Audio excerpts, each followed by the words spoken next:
Hello दोस्तों, स्वागत है आपका मैक्स कंप्यूटर की ऑनलाइन क्लास में। आज का हमारा टॉपिक है फंडामेंटल ऑफ कंप्यूटर। जैसा कि हमने लास्ट क्लास में सीखा था अर्थमेटिक लॉजिक यूनिट तक, अब हम वहीं से कंटिन्यू करते हैं। तो यहाँ पर हमारे पास है इस अर्थमेटिक लॉजिक यूनिट हमने कंप्लीट कर लिया था। अब दूसरा टॉपिक है हमारे पास मेमोरी यूनिट। मेमोरी यूनिट में क्या है कि कंप्यूटर के अंदर जो मेमोरियाँ लगती हैं उनके बारे में दर्शाया गया है। प्राइमरी मेमोरी और सेकेंडरी मेमोरी दो तरह की मेमोरी इसमें लगती हैं। जो प्राइमरी मेमोरी है उसके अंदर भी रैम और रोम दो तरह की मेमोरियाँ होती हैं। देखो यहाँ पे दे रखा है रैम और रोम। और जो सेकेंडरी मेमोरी है, सेकेंडरी मेमोरी में है SD card, HDD, SSD, CD, DVD, pen drive, floppy disk, Blu-ray disk. इन सारी चीज़ों के बारे में हम जानेंगे। हम समझते हैं प्राइमरी मेमोरी के बारे में। तो प्राइमरी मेमोरी में बताया गया है कि मेमोरी के इस भाग में हम फाइल आदि के लॉक अनलॉक एट्रीब्यूट की सेटिंग कर सकते हैं। जैसा कि हम कंप्यूटर के अंदर कोई भी वर्क करते हैं, अगर हम उसको हम बड़े अच्छे तरीके से कर पाते हैं, कुछ भी एडिटिंग करना है, कुछ परिवर्तन करना है, कुछ बदलाव करना है, अगर हम कर पाते हैं तो वो रैम के बदौलत होता है। रैम यानी कि वो परमिशंस देता है कुछ भी वर्क करने का। और जो रोम होता है वो परमिशन नहीं देता है। अगर इसके अंडर में कोई चीज़ बता देते हैं तो फिर ये उसमें परिवर्तन नहीं करने देता है, बदलाव करने नहीं देता है। तो रैम का काम होता है कोई भी फाइल हो उसके अंदर एडिट करना, परिवर्तन करना। और रोम का काम है कि उसके अंदर बनी हुई फाइल के अंदर कोई भी परिवर्तन ना करना। एक प्रकार से ये लॉक कर देता है और ये अनलॉक होता है। तो यहाँ पर रैंडम एक्सेस मेमोरी इसकी फुल फॉर्म है।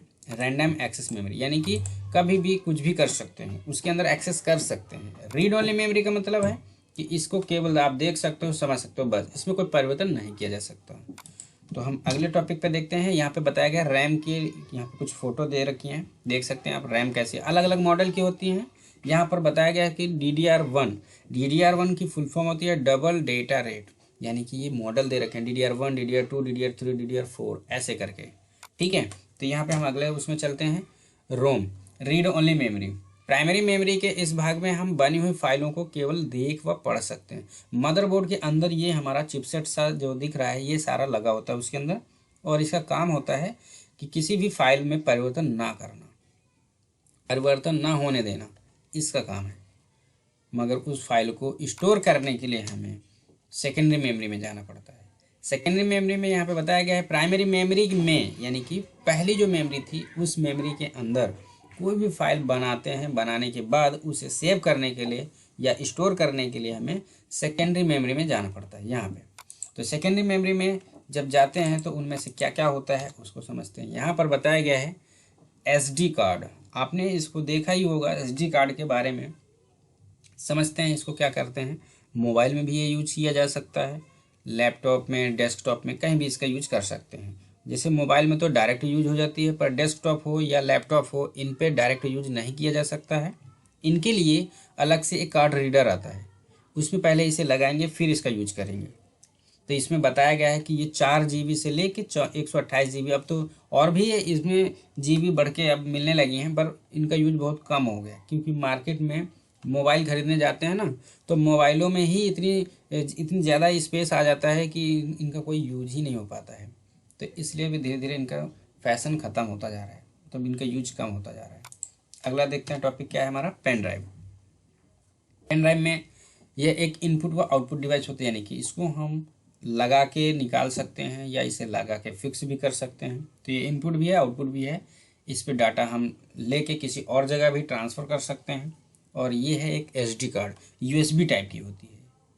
तो यहाँ पे बताया गया 4 GB से लेकर के 128, ऐसे आपको समझने के लिए लमसम बताया गया है। बाकी इससे ज़्यादा भी ये मिल जाती हैं, पर इनका भी यूज धीरे धीरे अब कम ही हो रहा, क्योंकि अब मार्केट में ना गूगल ऑनलाइन स्टोर का ऑप्शन आ चुका है, जिसे हम गूगल ड्राइव बोलते हैं या क्लाउड ड्राइव भी बोलते हैं।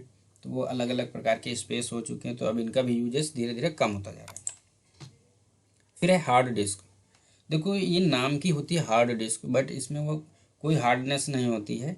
ये गिर जाने के बाद ना ख़राब हो जाती है, क्रैश हो जाती है। तो इसका वर्क प्रोसेसिंग समझ लेते हैं। यह एक इनपुट व आउटपुट डिवाइस है। यह कंप्यूटर का मुख्य भाग है। इसमें हम कंप्यूटर ऑपरेटिंग सिस्टम या सॉफ्टवेयर, गाने, फिल्में, फ़ोटो, डाटा आदि डाल सकते हैं। इस डिस्क की स्टोरेज करने की क्षमता 80 GB से लेके 1 TB 2 TB 4 TB तक की होती है। टीबी का मतलब होता है टेराबाइट। अभी मैं आगे इसके बारे में भी क्लासेस में इसी में बताऊंगा कंटिन्यू करके।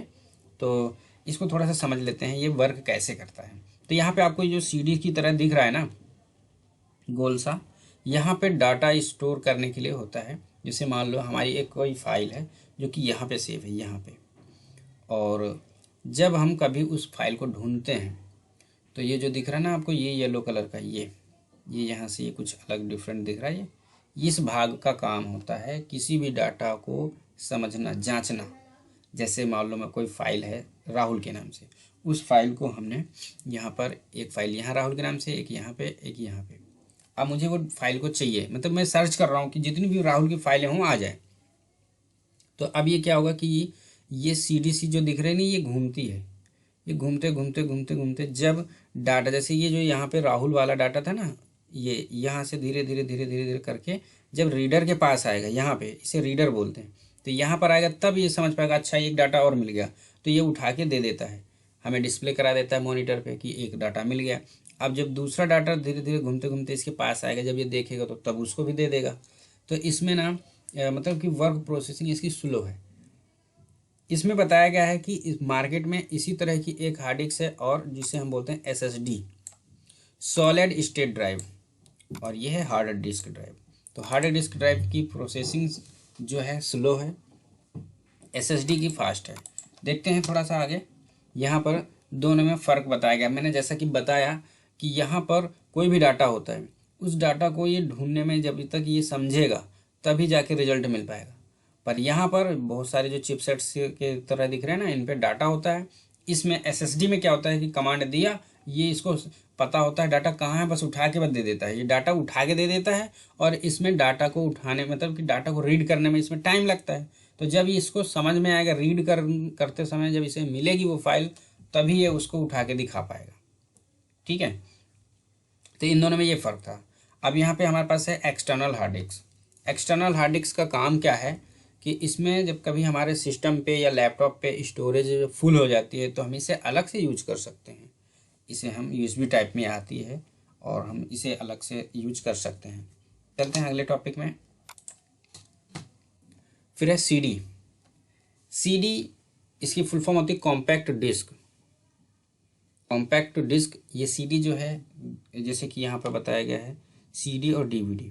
R मतलब होता है रीड ओनली मेमोरी।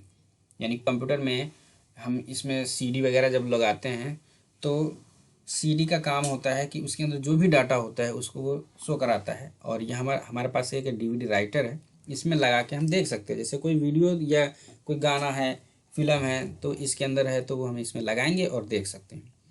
इसमें एक वीडियो देखने के लिए, यानी एक मूवी देखने के लिए CD कम से कम 4 सीडियाँ लग जाती थी पहले।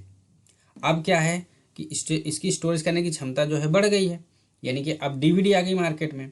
तो DVD में क्या होता है कि स्टोरेज करने की क्षमता क्या है कि एक एक DVD के अंदर 4 मूवियाँ आने लगी। ठीक है, तो यहाँ पर इसकी स्टोरेज करने की क्षमता भी दिखाया गया है। 700 MB व DVD में 4 GB तक का स्टोरेज करने की क्षमता होती है। DVD की फुल फॉर्म है डिजिटल वर्साटाइल डिस्क, और CD की फुल फॉर्म होती है कॉम्पैक्ट डिस्क। यहाँ पे भी दे रखा है डिजिटल वर्साटाइल डिस्क। इसमें है रीराइटेबल एक DVD।